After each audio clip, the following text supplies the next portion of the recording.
'cause it's that time again. Oh yeah. We have some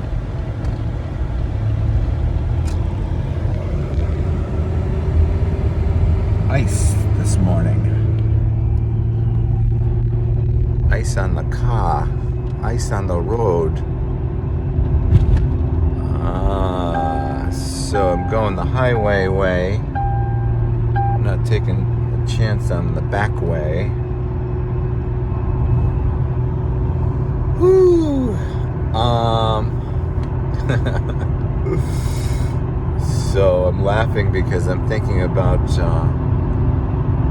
the metaphor there of taking the safer route when I've run into so many problems in my life because I just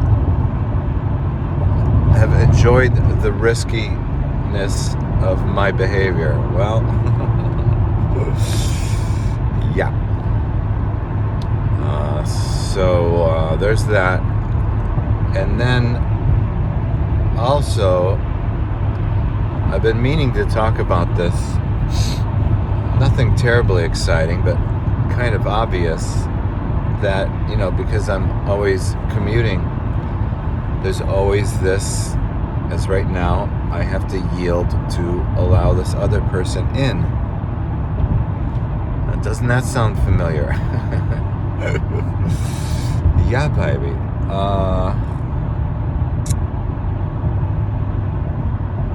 And that's just a part of serving others. In fact, I think about it like at the gym. There's, oftentimes there's somebody using the machine that you want to be using. And then you kind of keep your eye on it. And then all of a sudden it becomes available. And you pick up your stuff. You make your way over there. And somebody jumps in before you. To grab it before you get there.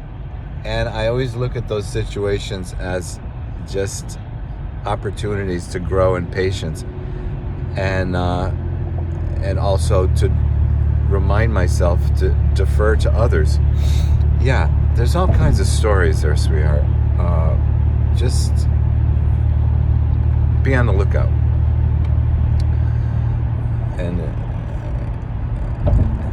And they're easy.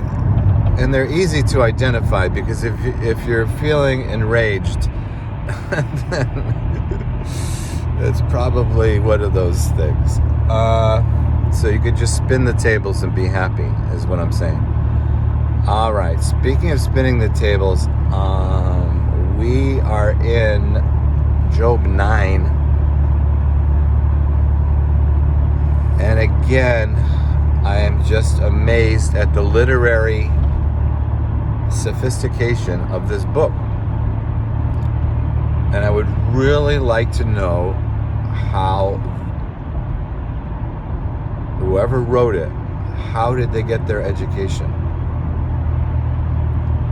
I mean, I think this thing was written like, I don't know, I'm going to say something like 600 BC, something like that. I really would like to know that. And I haven't come across any discussions about it. So, anyway,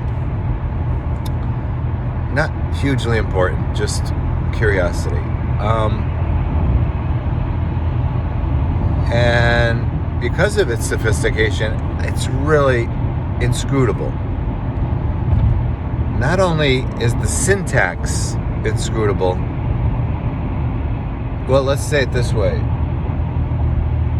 Although the syntax is largely inscrutable, it's not so inscrutable that you miss the overall point of the chapter, which is the inscrutability of God. So, really interesting. I can't get into the details of it because I don't understand it. But it's kind of like he keeps using these different ways of saying, what kind of a human argues with God? What kind of a human is going to say their way is better? Yeah, baby.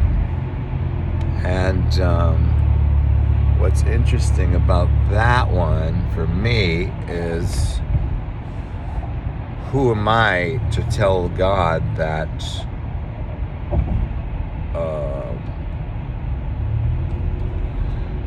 he should reconsider his position on LGBTQ rights, so to speak.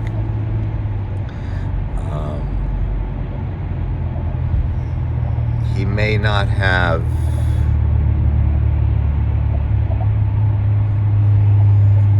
ordered their killing, as is written. It could just be a reflection of him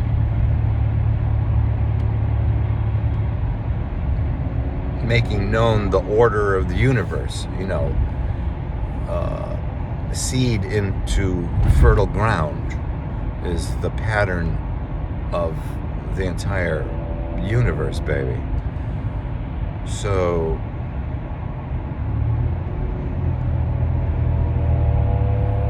clearly, this is an aberration, but does it mean it needs to be subject to rejection and or judgment or deliverance, so to speak? That remains to be seen. However, I'm starting to get a kind of a feeling he might be going in that direction. So I can't, like Job, I can't argue with God. So I'm all ears, baby. Well, I might be one ear. All right, so let's see where that goes. Then I jumped into the Aquarian Gospel of Jesus the Christ. I'm in chapter 86, and there's a few stories in there. One, the famous story in the Gospel where Jesus opens up the book of Isaiah and says that this prophecy is being fulfilled in their hearing, speaking of himself bringing good news to the poor.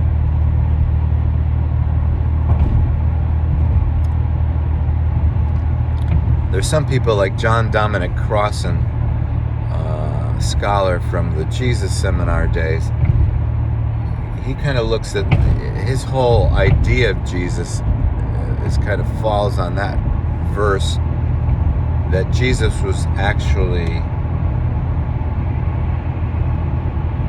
looking to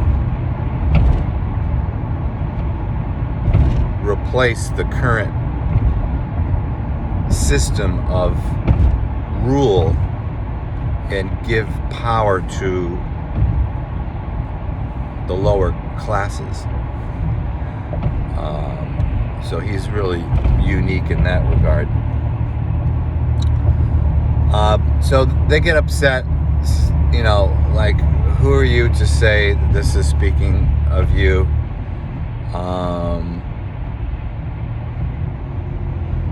They bind him and they bring him to an edge of a cliff to throw him off, and he disappears and later reappears back teaching in the synagogue, and people are too afraid to challenge him anymore. Yeah, I'm missing, there's another piece in there somewhere, I can't remember. He says a prophet isn't accepted in his own home. They're looking for a sign for him to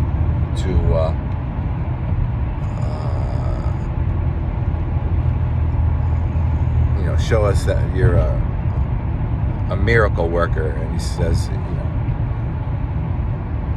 you don't have the right attitude, so I'm not going to do it for you.